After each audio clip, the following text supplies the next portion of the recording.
This particular video is a video that will basically explain what my platform is about.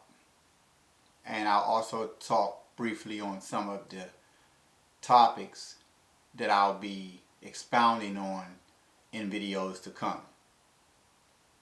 I welcome you to this platform, and I encourage you to hit the like button and to subscribe.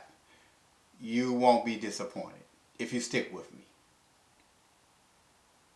I intend to touch on topics that I believe has been touched on before, but in many ways it has went over people like myself head. And when I say people like myself, I mean people who have grown up in the same culture and the same influences like myself. If they wasn't going over my head when I myself was, trying to find an answer, then people were just scratching the surface. I intend to get to the root and the ground of a slew of topics, issues that I believe hold us back in life. And I also intend to make it very plain and simple. ABC 1, 2, 3. I believe I qualify because I come up in what we would call the inner city or the ghetto, the hood, Washington, D.C., heart of Southeast, Congress Park. And when you come into the world, meaning you are raised in a certain place, it plays a big part on how you flourish. It's a difference between taking seeds and putting them in bad soil and the same seed and put it in good soil. The potential is in the seed, but one thrives more than the other because of where they were planted. So I say that to say that in spite of where I came from, I've actually been able to have a certain amount of success in my life.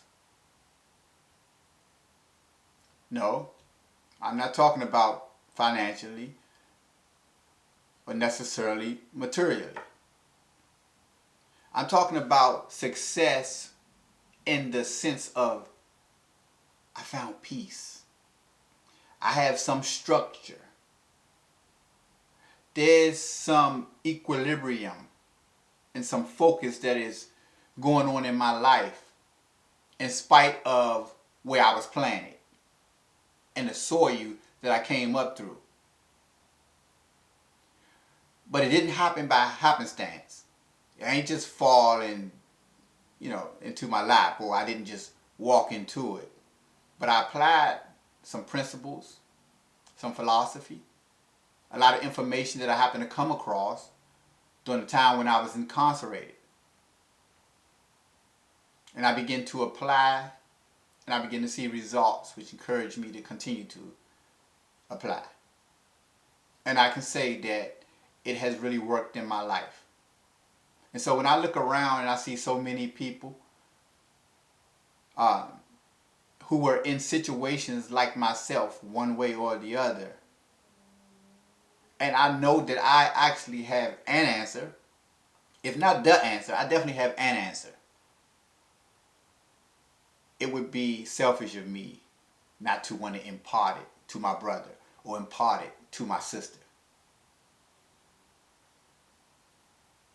So when you think about soldiers who go to fight for war, they are given armor, they are given extensive, very strategic training, they are given tools to take care of the work, and they come back and we still recognize that there is the possibility of post-traumatic stress disorder.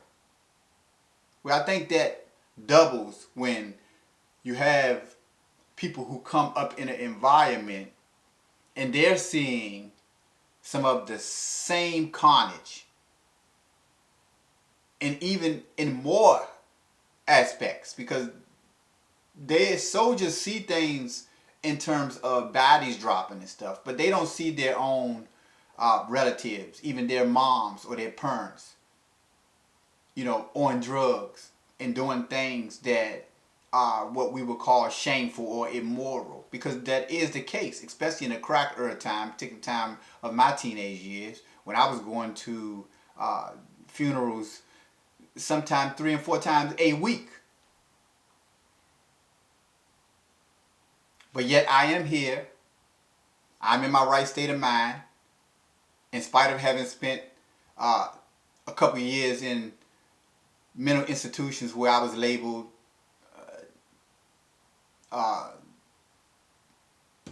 having characteristics of a schizophrenic, psychopathic, borderline retarded, and even emotionally disturbed. Now, emotionally disturbed, I might agree with that one. It's kind of hard not to be emotionally disturbed, just like it's kind of hard to go to war and not come over here and have post-traumatic stress disorder.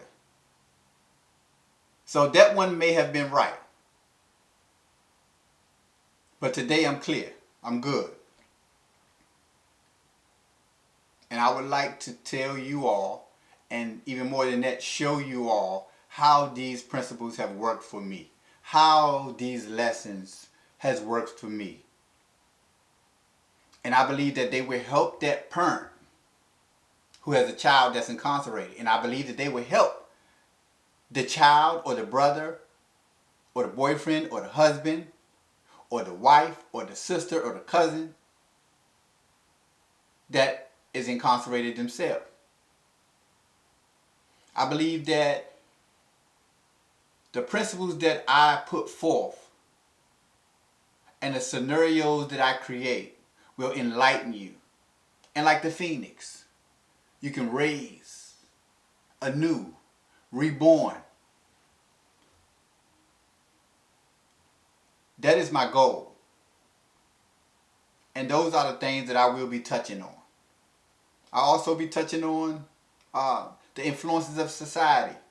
I'll be touching on environmental influences, biological influences, cultural, definitely cultural influences. We'll be talking about self-esteem. And again, we won't just be touching the surface. We'll be going there. I intend to make it plain. I intend to make it clear. I intend to make it make sense. And I feel like that's what's missing. And it's not to say that those who have come before me aren't doing a good job. But I think that we all speak a different language. And I'm not just talking about English or Spanish or so forth and so on. But sometimes people can relate better when you have come from where they have been or where they are. I believe that people can understand you more if you understand them. I understand our youth today.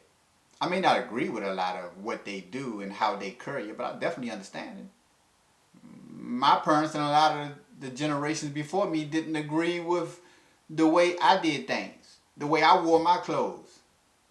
They didn't agree with my swagger when I was younger. Ain't nothing new under the sun. So you have to seek to understand people in the hopes that they'll then understand you. They would be in a better place than to at least be receptive to you. No one wants to be talked at from a judgmental point of view. So I come to enlighten. I come to lend different concepts. I come to show you that there could be just this one or two elements in your life that if you switched it up a notch, could change your whole life.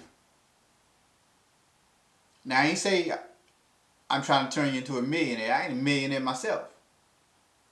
But I believe that we can cultivate a millionaire's mindset in the sense that, from my studying and observation, millionaires are pretty, you know, informed and disciplined people.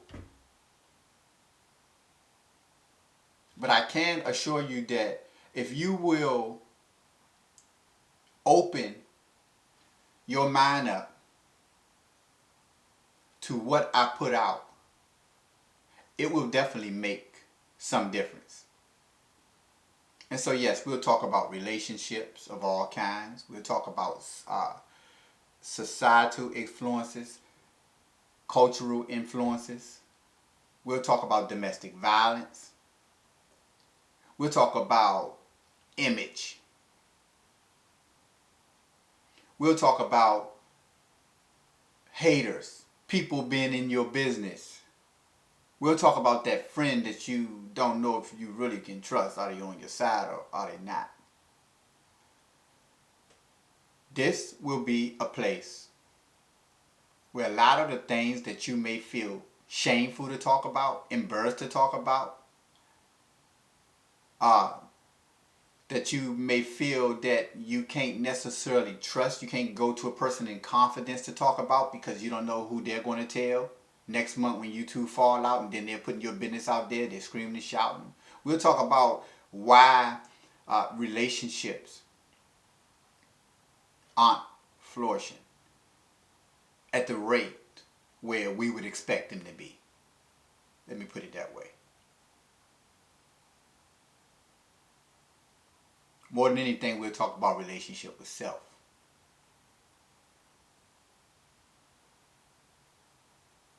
So together, let's break that cycle.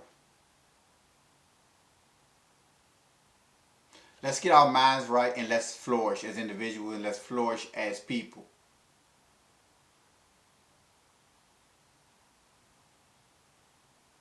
I can sow a seed.